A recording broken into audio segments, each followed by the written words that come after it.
Hi, everyone. Another week of coronavirus. Okay, that's enough of that. Next weekend, I was supposed to be presenting at the Script to Screen Summit in Simsbury, Connecticut.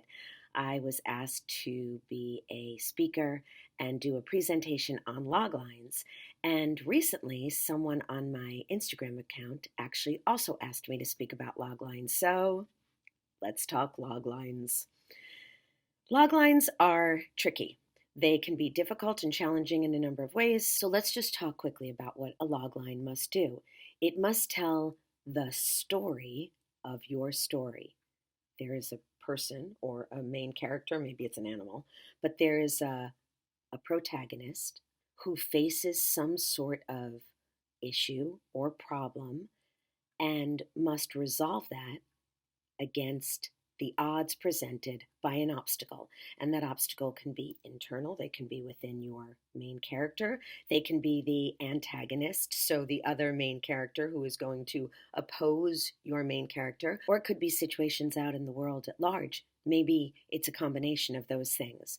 So we have the characters, we have the story, we have the conflict, the challenges, and not the resolution, you don't want to give that away, but the full picture of a through line of this story. It's something that you must be very clear on. Some people like to write their logline before they even start writing, but at some point you must be clear enough on the entire through line of your film, your story, to be able to condense it into one great sentence called your logline.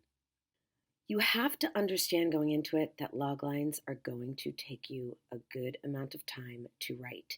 In many ways, saying things in fewer words is more difficult. I wrote a post on my Instagram once that said, sometimes the hardest part of writing is not knowing what to say, it's knowing what to leave out, what to edit out. So loglines are tricky because we must practice the art of brevity. One sentence. You can go a little bit longer, maybe two, probably closely related, tied in with a semicolon, but you're typically looking at one sentence. And that one sentence has to do a lot of work and a lot of heavy lifting. So understand that you are going to spend a lot of time writing it. And once you write it, you have to give yourself time and space and go back and revisit it and edit it and fix it. And that is a process that may go on for quite a bit of time. So you need to know going into it that a logline is going to be a time-consuming task for you if you really want to get it right. And you really want to get a logline right.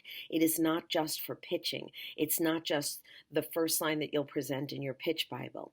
It is what actually makes you super clear on the story you are telling or have already told and how to speak about that with other people. Here's the second thing about loglines.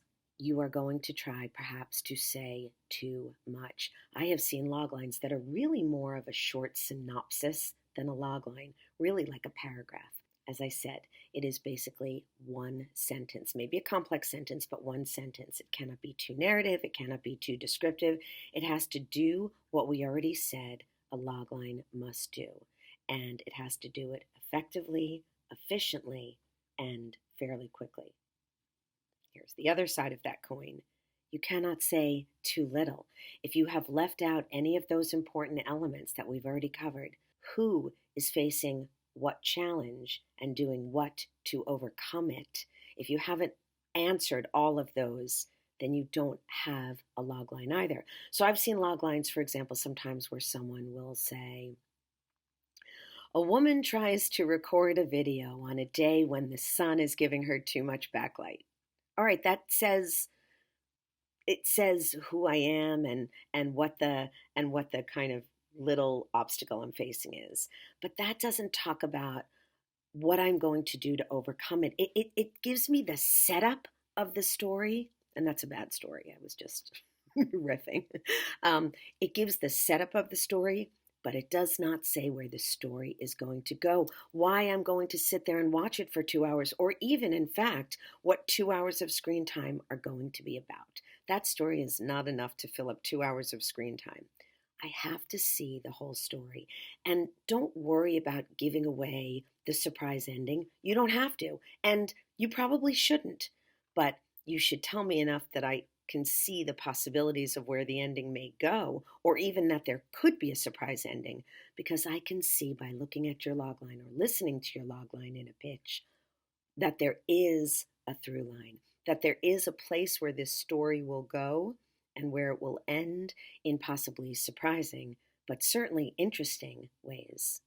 The last point I would make about loglines is the one that I encounter the most when other people show me their loglines and want feedback. They don't keep in mind that one of the most important things about a logline is that the words you use also convey the tone of your story. So now you have one sentence that is supposed to tell us about the characters and the plot and the obstacles and the development and the through line, like we've already discussed, but that also convey the tone, that you've used words appropriate to what kind of story you're telling. So, like, here's an example. Let's say you're doing some kind of heist film, some kind of theft film, and it's like Den of Thieves. It's got, tough guy actors, and there's a lot of violence, and it's a very serious approach to telling that story. You might want to say that there's this character who faces off against a deadly squad of mercenaries. If it's more of like a date night Steve Carell, Tina Fey kind of thing, you might want to say that the main character faces off against a bungling bunch of bandits, right? There's a very different flavor to that. You must choose words that help us see the genre of the film, but also the tone, right? Make sure you pick those words carefully. And I think that, again, is what I see that people overlook the most. I read their logline and think there's something very serious, and then they tell me it's a comedy. They haven't conveyed that. When I wrote the logline for If I Had a Dime, the animated series that I created, it's set in the 70s. So one of the first things that I did was when I just got to the character, I said, when a groovy actress. So by using that word, I'm already setting a tone. And let me just use this as a side note. You really should avoid using character names. It's not important. You want to use a word that describes the character. So there are a few tips about writing loglines and how to think about them. As always, I offer myself up to you for my services. You can comment here and we can have a discussion that everybody can benefit from. You can reach out to me personally. I'm very easy to find. Follow me on Instagram at Cie Peterson and also at Clouds in a Waffle. So those are two different Instagram accounts that I have. But as always, I truly am interested in hearing what you have to say. And we're isolated right now, so more than ever, it's nice to be able to continue developing yourself creatively and have someone trustworthy that you can bounce things off of. So subscribe to the YouTube channel. It's free. There's such good stuff there. I'm really putting my heart into giving you as much great information as I can, particularly during this time. So subscribe, share it with a friend, and comment and like and all of those things. It's a little way that we can do things for each other. And I will continue to record free vlogs for you about writing, about acting, about voiceover, sometimes just about life and some of the wise advice and smart stuff that my mom told me. But either way, you will see me again in 2 weeks. Every other Friday I post vlogs, and I really hope that we can communicate in the meantime and that you are staying safe and sane. It's hard to be locked up alone all the time, but we are connected in this experience, and there are people you can reach out to. Me, not even kidding. So, see you in 2 weeks, and wishing you all the best.